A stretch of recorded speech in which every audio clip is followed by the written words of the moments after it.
Who's more attractive, you or me? Oh shit. Oh my God, it's not true. I did all the Asian kid things. Look, The things that didn't involve an advanced degree, basically. Look, I studied computer science. Engineer. I studied computer science. Then I went banking because It made your grandpa proud. Oh yeah. Oh my. I have a hat that says JP Morgan on it. That's right. No, but it's you don't hustle for the sake of hustling. You don't hustle for other people to see that you're hustling.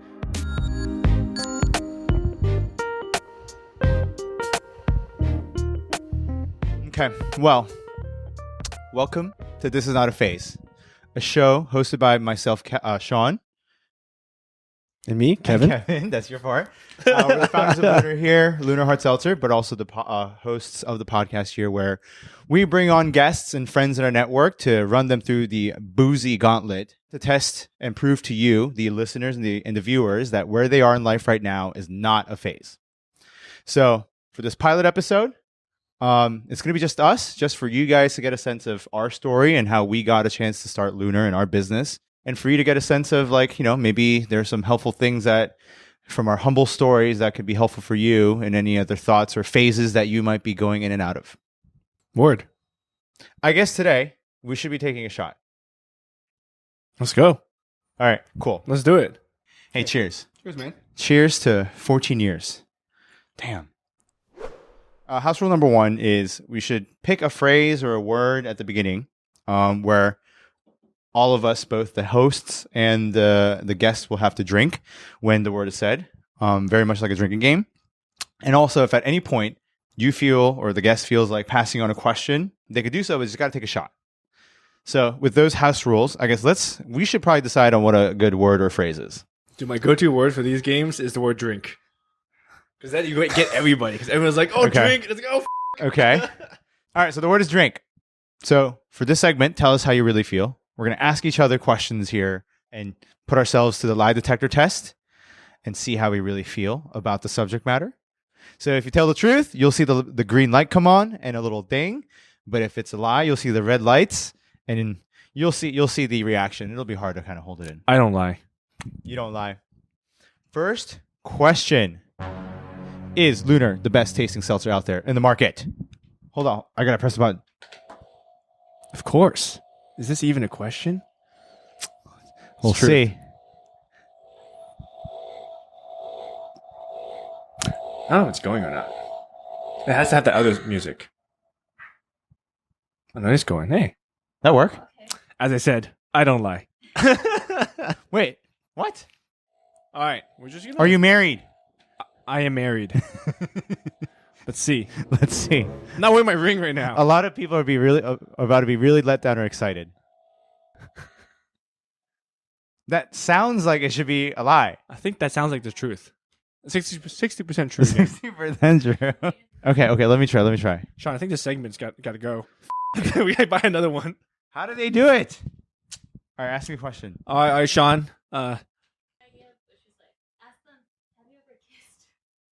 Oh, have the two of us ever kissed? Oh, great. I saw that. I was like, I've kissed my girlfriend. Okay. We'll press the button. Oh, yeah. All right, Sean, have we kissed? Oh, it needs this music. It's my... Not to my knowledge. Not that I remember. Oh, true. You may not have remembered. We might not remember. Oh! So we have...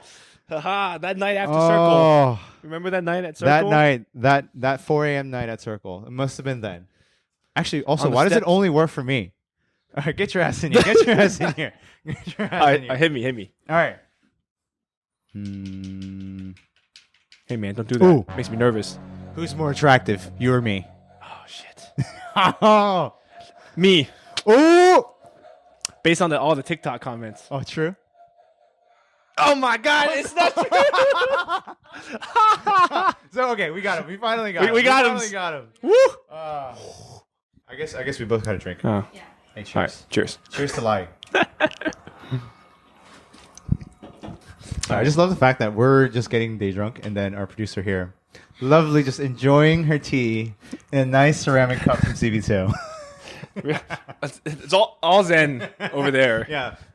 It's all like zen over there, all chaos over here. Okay, so the next segment is called "Tell Us Where You're Really From," and I guess to start, how do we even get here, Kevin?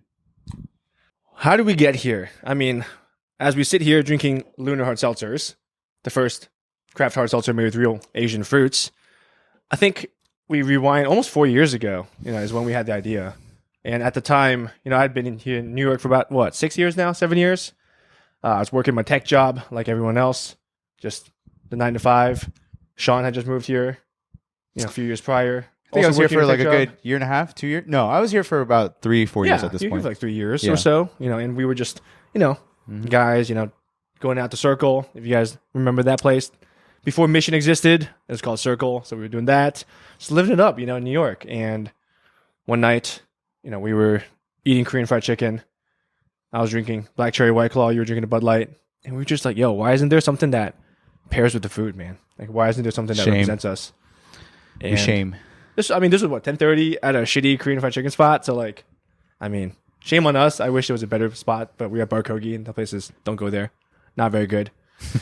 But, we had this idea at night and we were like, hey, that's a pretty great idea. Like, why don't we just, take a swing at it? The two of us had always been looking at starting a business at some point. We were always interested in entrepreneurship. Shit, you remember we did a hackathon together and that was rough because I think you were sick. I was hungover. I don't know. We were very poor form. Yeah, I always forget about that one. It was like winter. Yeah, we coded some. I do remember the idea, which was it was basically like a restaurant recommendation engine. I think we took inspiration from the Tinder mechanics of like, oh, you get these recommendations and you like either approve or you upvote, downvote, whatever you want to call it, and then baking in your friends' network and they're kind of building an algorithm, AI, machine learning, NFT, AI tech, whatever, all the buzzwords. That's what could have been. Yeah, that's what could have been. And then we had this night at K-Town. No, not K-Town. We had this night eating Korean fried chicken, and here we are. We started brewing for about almost a year and a half, actually. Literally in my apartment where we are now. Like literally brewing. We had kegs and tanks. We had friends come over and just trying our brews, and the first few were really bad. I remember that one time we were brewing and you were stirring it with so basically when you brew to measure ABV, there is this thing called the hydrometer. Oh, and you put that into like your fermented base, the wort. Actually, don't you have one here? It's somewhere. Yeah, in the kitchen. But basically you use this thing to measure the alcohol content, and Sean was stirring the thing with that thing. But the thing is, by the way, I just noticed you said the word drink because we were drinking. Cheers. God damn it. Where was I? Stirring. Hydrometer.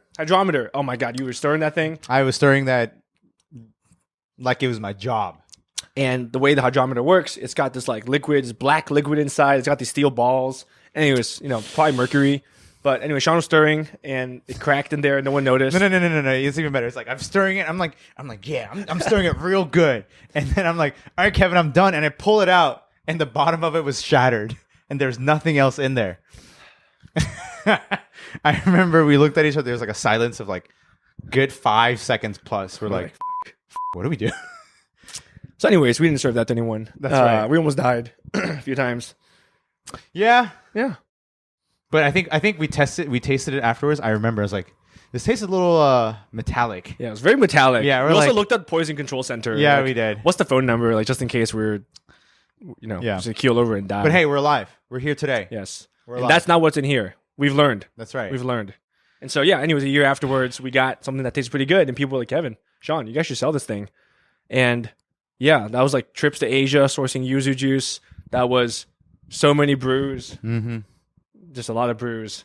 A lot of brews, a lot of tasting parties, a lot of showing up to random warehouses to be like, you guys have this? Yeah. And that's how Lunar got started. That's what, 2 years ago? Almost 2.5? 2 years and some change. Yeah. And I think prior to that too, I think the reason why I remember I definitely always growing up in a small business family, like my Korean American family had done all these stereotypical Korean American businesses, right? The dry cleaners, the car washes, the convenience stores, the delis. So I think just maybe subconsciously I was used to building, being my own boss or being some sort of a small business owner. but coming from a tech background, I was like, oh, this is perfect, right? Scrappy enough and be comfortable with it, but also have the tech background and whatnot. So I know that's why I had the itch. But I think over the years, as we, a couple years into our professional careers, I think we naturally started having the same thoughts of like, cool, I've done this, maybe some of the romance of the cool, like tech beanbags and the free snacks thing is wearing off. Like, what am I doing with my life? Right. I think we both had that similar thought because you had not only were you also at tech doing corporate strategy, but you also, you had spent some time in finance and investment banking as well. I did all the Asian kid things. Look, the things that didn't involve an advanced degree, basically. Look, I studied computer science, engineer. I studied computer science. Then I went banking because banker. That sucked. Then I went to tech. You made your grandpa proud. Oh yeah. Oh my. I have a hat that says JP Morgan on it. That's right. And it's like when I brought it back to Taiwan, he was like, "Oh my gosh!" and he wore it everywhere. Yeah. Literally, like everywhere we went, he would wear my JP Morgan hat. Yeah. And when I was back 3 years ago, after I started Lunar, right? Like after I went full time, I told him, hey, I left JP Morgan in my like crappy Chinglish. I was like trying to explain to him, like, oh, I left my job and now I have a startup. And he was like, why? Why would you do that? He like could not fathom. And also like I couldn't explain what Lunar was in Chinese because like who teaches you that in Chinese school? Like, what's hard seltzer? What's sparkling water? It's alcoholic. What do you mean? Why not just drink soju? The first way I tried to explain it, I took hard seltzer and I literally translated it. So it was like hard seltzer, rigid water, bubbling water. And I was like, I don't know if he's old or I just suck at Chinese. Probably the latter. Both of us left tech jobs. Yeah. To do this, like, how do you feel? Yeah. So I talked to my friends who are still in tech, and they're still so geeked out and excited for me. They're like, oh, dude, like you're doing the fun stuff. We're so lame. We're here like pushing pixels, running Scrum meetings and shit like that. And it's like, you're actually like making real stuff out there and that people actually enjoy and like people appreciate. And it's like making an impact into life. And I'm like, the emoji with like smile and the tear, the tears. Yeah, that's pretty accurate. That's like me. I was like, yeah, of course. I miss those days. Eating yogurt for breakfast, rolling at 10 a.m. and playing ping pong at 1 p.m. Like, that's right. Those days. Yeah, but I don't know. I know a lot of people. I mean, actually, still were and still are trying to break into tech and transition into the industry. All things considered, I do recommend it. Right? It's like the way I see it. It is the major economic sector in the U.S. today. It's well paying. It's stable-ish until the past couple of months. All things considered, relatively stable. And I do think that you don't have to be an engineer or designer or a very like traditionally like tech, close proximity to the tech itself. Like you can be a great marketer and work on tech products and so on and so forth. That being said, I do think there's a whole host of people who are getting in it for the wrong reasons. And this is the big reason why, to your point earlier, when you're like, LA is not even on the list. Well, San Francisco is not even doesn't even get a mention on the list, because I think there are when I would visit all my friends that are in the industry and I meet all these people, clearly a lot of people who are just essentially trying to social climb into Silicon Valley. On one hand, I get it. Like, you have a goal, you go get that bread. But on the other hand, it's like, are you doing it for the right reasons? But I don't know, what have you had any thoughts or encounters like that yourself? Dude, you're so PC, man. Look, if you're in it for tech for the money, yeah, you fucking be in it for the money. Like, there's nothing wrong with that. You go in there for the money and you fucking leave when you want to do your own thing. That's like what everyone does. You go there, get paid, rest, invest, and the second you got your idea, you go for it, Honestly, like, we wouldn't be here if it wasn't for us having been in tech. Like, we rest and invested. We got a paycheck. How is you gonna start a business without your savings? Like, not everyone is privileged where you've got daddy's trust fund. My parents came here poor as f***. Your parents also came here poor as f***. Like, where else are you gonna get all this money to make all this Lunar up front? Like, well, actually, yeah. I mean, grants, I should lottery? clarify. Money is not the wrong reason. I think to that point, like, if you want to go get that bread, you go get that f***ing bread. We try to live life out here. We try to live large. But I do think there's maybe it's a smaller proportion of people who just like the idea of, for them being saying like, oh, I work at Google or I work at tech as like a purely social flex. Right, okay. If you're just trying to define your life by just working at Google, then right, you have other things to solve. Right. Exactly. So I think there's a lot of those people that, I mean, again, Get it together. The challenge, this is the challenge, right? Like, if you can have a social interaction with someone and not talk about work, then you're okay. But if you're one of those people that like, oh, hey, I'm so-and-so and I work at Google, dude, you gotta just like, hey, reality check, wake up. Okay. And unless that's your company and you are whatever, I don't know who the CEO is. Okay. If that's you started that shit, then okay, fine, great job. I was about to say, I'm because all I do whenever I see my friends are like, so tell me about Lunar. What have you guys been up to? And it's like...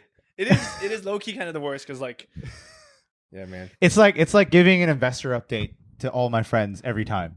It's like, oh, we did this, and then we did that. We launched Costco. We launched Trader Joe's. We did, we're launching new markets, and it's like you give them the full spiel, and then my girlfriend, who's there typically, is incredibly annoyed because she's like, "Can you stop talking about yourself? You're being really self-centered." And here I am saying. They asked me a question. I can't be rude and ignore them. No, I mean, but like, look, friends are always asking because they're so just, they're so supportive and like they want to know, like they're excited for us. We're living, we're living out something that they might not be able to do. It might not have the privilege to do. Not everyone can afford to leave their job, a stable job, to do something. So like, I mean, even though it does irk me, like, like I know, like I'm always talking about work and I just don't want to talk about work. Right, because at the end of the day, we're working 24/7. So can I just let me talk about something else for like a hot second? Yeah. But at the end of the day, they just want to know, like they're excited for us, man. Like they just want to live our lives, and this is the closest they can come is seeing you once in a blue moon, once a year. It's an annual occurrence these days. Seeing friends once a year. Yeah. Speaking of friends who want to know what we're up to, yes, we'll get into the next segment of tell us something we don't know, and this is the part where. With the alcohol and the liquid courage, flowing in a little bit, talking about some really tough conversations or maybe controversial ones or things that wouldn't normally come up whenever we're catching up with our friends once in a blue moon or once a year. So I think one thing that would be helpful is in a very self-promotional way. Let's talk about the story behind the name Lunar.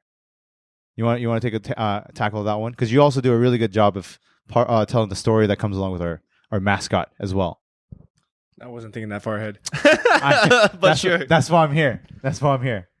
Yeah, I mean, the name Lunar, I mean, when we started, honestly, the reason behind Lunar and just this whole business is to build a brand that really can represent Asian America, like in its entirety, right? To try to be as representative of as many of us as we can, making sure that we reflect all the different aspects of all the different subcultures that exist. And we were like, okay, well, what's a name that really, has ties to nearly everyone in our community? And we landed on Lunar because so many different cultures celebrate Lunar New Year. And that, to us, that like happy occasion of family and friends gathering together, celebrating wins, looking forward to the next year, like that is the kind of energy we're looking for with this brand, is to bring people together and to bring people into the new year. Like that is really the foundation for who we want to be and kind of what we want to be for others. Even the story of how our mascot came to be, really, it's inspired by a common shared folktale of the rabbit on the moon. Mm-hmm. And the story goes, the man on the moon came to the earth disguised as a beggar, and he was begging for alms in the forest. And so all these animals passed by, right? The bear came by, gave him a salmon. The fox came by, gave him some berries, and then the rabbit came by, and the rabbit ain't got shit. So the rabbit offered itself in sacrifice as food and sustenance for the man on the moon. It volunteered itself as tribute. For real. Like, damn. Like, that's touching. And like the man on the moon was like, well, shit, like that's very touching, and wanted to immortalize the rabbit forever so that everyone knows about its sacrifice. And that's how the rabbit was then sent to the moon, to become immortal so that everyone on Earth could see the rabbit. And like that is really what's behind our mascot here. It's about that spirit of self-sacrifice. It's about that spirit of how do we kind of uplift others and uplift the community. Like that's why that all of this came together. That's how we did it. Yeah. And I think maybe like to that point, a lot of people I feel like ask us all the time, like, oh my God, how do you guys keep track of all the people and build the community that you have and the network that you guys have? Like, what are some pro tips that at least for you personally and for us collectively that have been helpful for us in building that community? I mean, I think to me, just being genuine, just being authentic, like just being yourself. When you show up, you show up. Like we gotta show up with your friends. I buy all my friends' products. I go to all my friends' events. Like we're in this our community is in this period where we can't just like not support each other, right? Like this is the time for us to be buying to shop AAPI, like this is what we have to do to prove it that like our community is not a niche audience that like everyone keeps overlooking, right? Hell, like when we started this, as we know, like the alcohol community, the alcohol industry is like 93% white male. No one's building products for our people, for us. And that's why you never got flavors like yuzu. No one ever bothered using lychee puree in a drink. Because like why would they think of that? Like it's all people that are not us. And for us to kind of start doing this in an industry that never did it before, the only way we succeed, whether it's us or other brands doing similar things, is to support each other. Yeah, and I think I'm a big believer that like as social creatures, like our bullshit meters are pretty good. So I feel like whenever, like if we're not genuine, I feel like people can usually tell. So I think that also helps a lot to your point.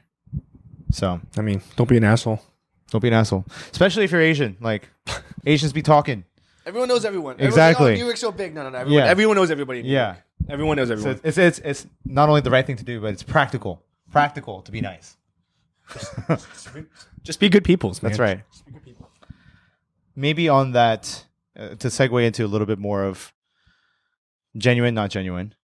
I know, especially in the world of entrepreneurship, hustle culture is a polarizing topic, to say the least. I don't know. What's your take on that? Especially given that I feel like a lot of folks typically describe us as, oh my God, you guys are everywhere. Oh my God, you guys are literally doing everything. So, people would describe us as quote unquote hustlers, but how do you feel about that? Whether it's being associated with that culture or with that term or that concept, what's your take? Yo, I fucking hate that word. I fucking hate the word hustle. Like, it's so dumb. It's like, it brings me back to working in banking to like, you got to stay at the office from like 8 to like 4 a.m. And you got to stay there as fucking long as you can. Because then you're like, oh, that guy's like working so hard. He's always here. Yeah. Like, it's the same shit. Like, hustle is just a weird glorification of like, it's this like measuring contest of like, who's working harder? Oh, Sean's hustling so hard. Like, oh, he deserves everything, all the success. No, like, we work hard because this is what we're trying to build for. Like, come 10, 20 years later, if I have kids, I want them to graduate college and want to work for a brand that's loudly and proudly Asian American, like Lunar. Like, that is the future that we're trying to manifest and try to build. And that's why we hustle it. God damn it.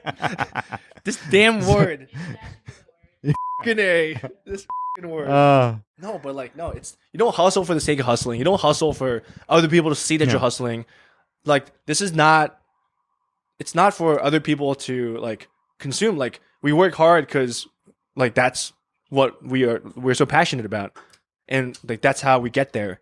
It's not about like, oh, let me just like make sure everyone knows that, like, oh, let me film TikToks about me sending emails and on calls with you at like midnight yesterday, like talking about the operations. Like, I don't know, dude, that kills me. So guys, like, it just do what you got to do.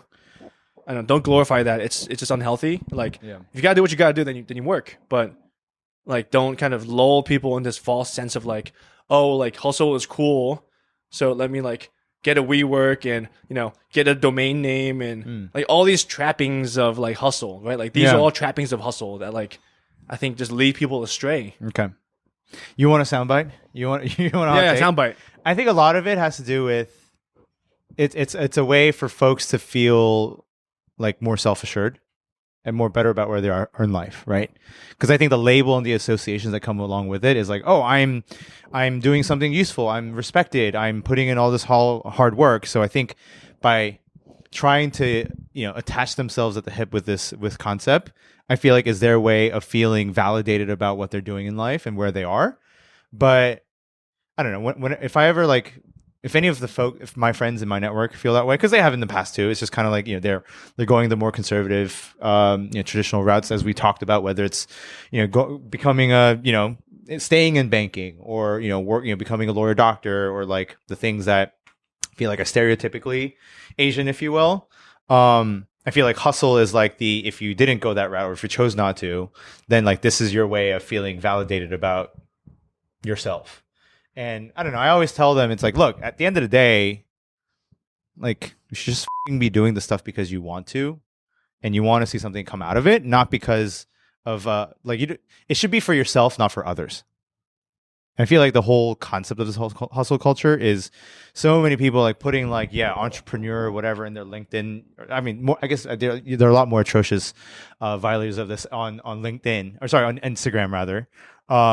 If you have entrepreneur in your bio, it's a red flag. I feel like I gotta go check my LinkedIn after this. No, but the point is like the whole point about entrepreneurship is it's an underdog story. It's about trying to do something that's not supposed to be doable or wasn't done before. And I think for that reason, it should be something for yourself, a battle against yourself, and not something that you tell people.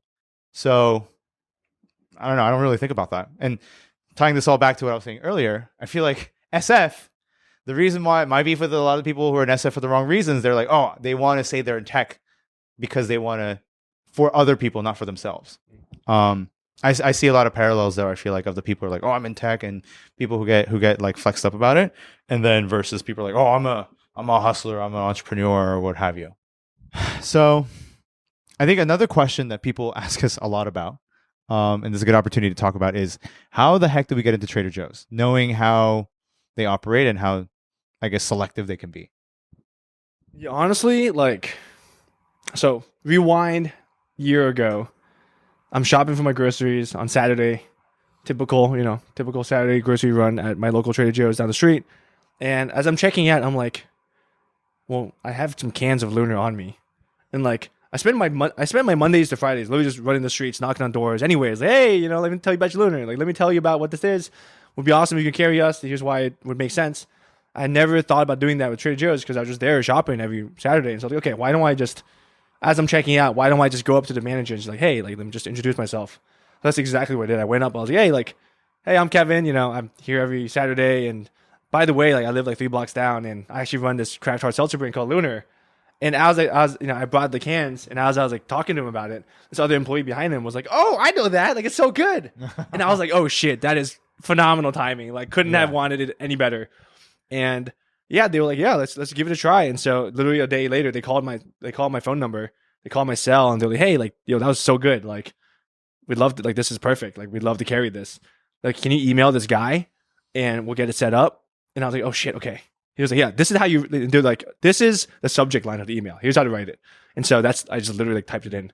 Here's how to write it and sent it over. And literally 3 weeks later, Trader Joe's like, yeah, let's go. Yeah. Let's turn it on. And that was like a huge oh shit moment for us, because I remember we were not, like, at that point, we weren't in any chain groceries. We weren't in anyone big. Like, we were in H Mart. We were in a lot of like the independent bodegas and grocery stores in New York, a lot of restaurants, but nothing huge like Trader Joe's. And so, all of a sudden, right, every store is ordering so like a crap ton of product, and then we ran out of stock. Anyways, that was like, I mean, that's a whole other story of just like hustling to get more stock. But I mean, that was surreal. Like, to me, that was I don't want to say that was luck, but there's I feel like there's a lot of serendipitous or fortuitous kind of series of events, like the employee there behind, like, I love that shit, you know what I mean? Like, but like we had set ourselves up for that. Like, no, exactly. We had we were in so many restaurants, like all the top spots, like anywhere you went for good food, you would see Lunar. And like, I think by doing that, by kind of going that route and building our brand, building this product, like focusing on quality product, quality ingredients, I think that kind of led ourselves to that moment. Like, people talk about generating your own luck, and like, that is exactly what that is. Yeah. It's not just luck for luck's sake. It's we put in the effort, put in the time to get us there, to be ready to have that moment even exist. I was going to say, I think to start wrapping up and getting into the final things to tie it in, make it relevant for the episode, actually, is what's it like running a business with friend of 13 going on 14 years. I guess at the time, 9 years when we first started? 9 years, right? Yeah. Do people always ask this? Like, you know, like, hey, I'm trying to start a business, how should I go about it? Should I get a co-founder? And, my answer is always, yeah, you should get a co-founder. Because, like, look, there's so much stuff to do. And, the highs are high, but the lows are low. And without someone there with you to kind of support you, like, I think it's just really, really tough. That's why you see so many businesses with, like, it's your husband and wife, right. It's boyfriend, girlfriend, it's just friends. And like, when you think about just all the stuff that goes into your day to day, all the wins, all the L's, without someone that you can trust really with you, I think it's, like, I think that's just tough to kind of even overcome any obstacles. And like, that's why I think it's so important to start a business with someone you trust, with a friend, with someone that, you can kind of count on having your back. I don't know, man. I wouldn't have it any other way. Yeah, I'm with you. And maybe a metaphorical way I describe it a lot of times, as you know, is I'm not married and I don't have kids, but I feel like it's the closest thing. I think part of it is because when you're starting a business, it's around something that you love, right? You're putting your, whole heart into it. And, I know it's kind of a double-edged sword to be, to work on something so personal. But I think regardless, having a partner and running it with your friend is almost like, it's like you're getting married and you have a child together, and, there are certain things because, you're different, that you have different philosophies and ways of life and things that you want to do. And it's like, I would imagine it's kind of like, I don't know, my girlfriend and I talk about this. It's like, we should have our kids play, this sport. No, we should have them play that sport. You know what I mean? But it's like, at the end of the day, it's all love. And, we all love the same thing and we all want nothing but the best. And I think it is definitely a step up. I do think the foundation of having a friendship on top of the business partner relationship is something. That's key. It's a blessing for sure. Also, because you get to egg him on and give him shit for the things that that you wouldn't know if you weren't friends of 13 years or 14 years. No, and like, honestly, just to add on to that, I think being friends is one thing, but being kind of, I was like, coworkers, right? Like partners, like that's another thing. And like, even for us, like, we went into this not having been coworkers before. Like, we know our work styles, and a lot of that is navigating and figuring out how each other thinks, how each other operates. And like, that's people always ask, and I think this is so huge. Like, and mad props to you for just suggesting it. I think a priority of our partnership is to make sure that we're investing in a partnership, and like we have therapy sessions together every 2 weeks, like, or however often it is. And like, I think that's so crucial, is making sure that our relationship, that foundation is always there. It's always strong, that we're communicating. Because like, yeah, we're not the same person. We're always going to see, we have different POVs on different topics, and that's what makes us stronger at the end. Diversity of thought. Yeah, diversity of thought there. And like, that I think is so crucial to being able to go really far, in this partnership. So what's that cheesy ass quote that I used to say all the time? It's like, if you want to go fast, go alone. But if you want to go far, go together. That's a Seanism. Yeah, that is definitely, but it's true. It's true. On that note, another Seanism. To that point. Yeah, no, I mean, I think that maybe that's a good place that we can wrap up, because I think there's a lot to unpack. But, I think a lot of the stuff will also come out in future episodes too, as we talk to more guests who, maybe relate to different parts of their stories too. So I don't know. How did you feel about this? This is a pilot episode, kind of take 2, technically speaking. How do you feel about it? I mean, I'm at home. This is my house. Like, I'm just wearing home clothes. I'm chilling. That's right. Maybe you probably can't see it. He was in very short shorts prior to this, but he's like, okay, I should probably put on something a little bit more presentable. There's no muscles. So he's got the party pajamas on right now. Right, we don't need to show that on camera. I think it's probably showing on this camera. This is like on Zoom when it's just the top of the body. Yeah. And you're like wearing boxes underneath, and it's just like, oh yeah, you're blazer up down. top and PJs on the bottom. Classic. Super excited. It's also a good excuse to at least enjoy and have some fun, which I think we're both really bad at, just enjoying the journey. So being able to day drink a little bit, being able to day drink with friends that we'll bring on as guests in a little bit in future episodes. So if you want to stay tuned, obviously follow us. Full episodes will be on YouTube at Drink Lunar, also on Spotify. And then, we'll be posting brief and shorter clips on Instagram, TikTok, and Twitter, all at Drink Lunar. Except for Twitter. Twitter's Drink Lunar _. Are we still using Twitter? I don't know. Nah, dude. Twitter's over. Twitter's over? Oh, that's take. the preview. That's the intro. That's the opener preview right there. But yeah, like this video, subscribe, whatever engagement thing it is on the platform. Give us some love. Help us out. With each comment, Sean will take a shot. So get commenting. You know what? F it, I'll do it. I'll do it. Thank you. Thank you for tuning in. Thank you for listening. Thank you for putting up with our shenanigans. We'll see you next time. Bye.